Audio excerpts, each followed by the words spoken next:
CBSE affiliated senior secondary school বীর Vikram ইনস্টিটিউশনের nursery ও standard ওয়ানের ভর্তি প্রক্রিয়া লটারির মাধ্যমে অনুষ্ঠিত হলো। এ প্রসঙ্গে বীর বিক্রম ইনস্টিটিউশনের অধ্যক্ষ রঞ্জু শর্মা এক সাক্ষাৎকারে বলেন, নার্সারিতে আসন সংখ্যা রয়েছে 35টি এবং স্ট্যান্ডার্ড ওয়ানে রয়েছে 30টি। নার্সারির 35টি আসনের মধ্যে রয়েছে এসসি 6টি, এসটি 11টি এবং ইউআর 18টি। স্ট্যান্ডার্ড ওয়ানে 30টি আসনের মধ্যে রয়েছে এসসি 5টি, এসটি 9টি এবং ইউআর 16টি। তিনি আরও জানান, নার্সারিতে 35 জন এবং স্ট্যান্ডার্ড ওয়ানে 50 জন ছাত্রছাত্রীর জন্য লটারি হচ্ছে আজ। ধর্মনগর থেকে নিজস্ব প্রতিনিধির রিপোর্ট, আরই ধর্মনগর। দুইটা নাম্বার মাইনাস হলো, যদি জমকের মধ্যে কোনো একজনের নাম হয় আসে লটারি।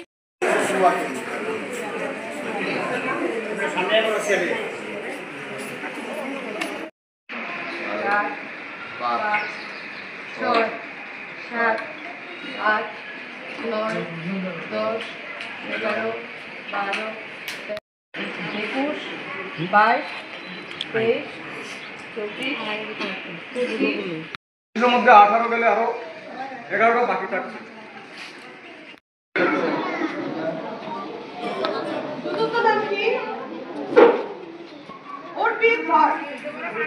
বাবা কারণ কুমার ধর, অর্পিত ধর।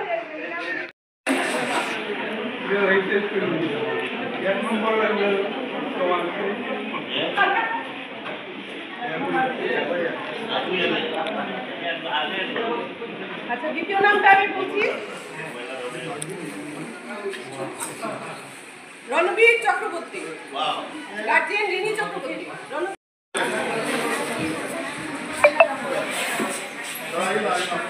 দেখেন একটা নেই, আগে দেখেন প্রথম নামটা আমি খুঁজে যাচ্ছি, মজুমদার, বিধান মজুমদার,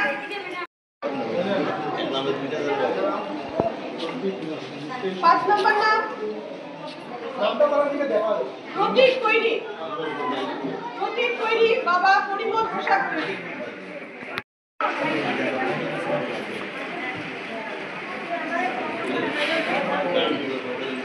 দাতনরা, দাতনরা,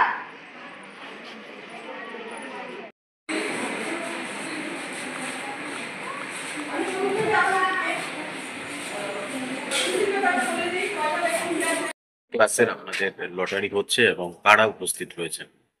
আজকে অ্যাকচুয়ালি আমাদের নার্সারি এবং স্ট্যান্ডার্ড ওয়ানের লটারি। তো হচ্ছে এখানের মধ্যে নার্সারিতে আমার টোটাল সেই সংখ্যা হলো 35, ক্লাস ওয়ানে 36।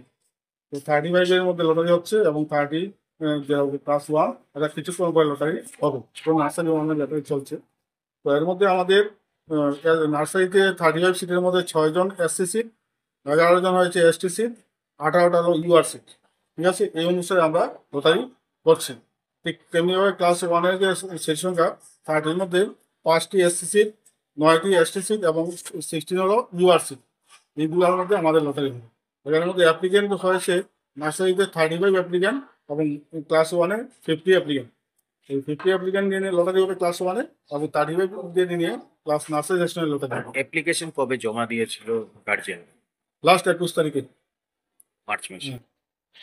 তা এই যে ভ্যাকেন্সি থাকছে যে এসটি সিট গুলো, সেগুলো কি কোনো এগুলাকে আমরা ডিপার্টমেন্টে জানাবো এটা রিজার্ভ করার জন্য।